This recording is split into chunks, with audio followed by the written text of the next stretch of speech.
السلام عليكم ورحمة الله تعالى وبركاته. أهلا ومرحبا بكم في قناة صافرة البداية.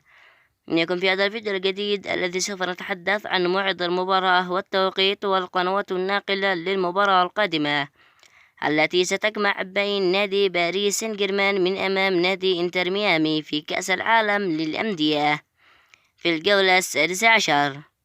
ولكن قبل أن نبدأ في كافة التفاصيل نرجو منك الإعجاب بالفيديو والاشتراك بالقناة وتفعيل الجرس لنتواصل بكل ما هو جديد.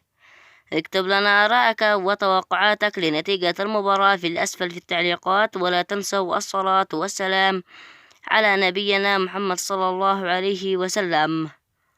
وستقام المباراة على ملعب مرسيدس بنز، وستقام المباراة بتاريخ الأحد الموافق 2025 شهر 6 أيام 29 في تمام الساعة 7 مساء بتوقيت مكة. وبهذا قد نكون انتهينا من تفاصيل هذا اللقاء، وفي أمان الله.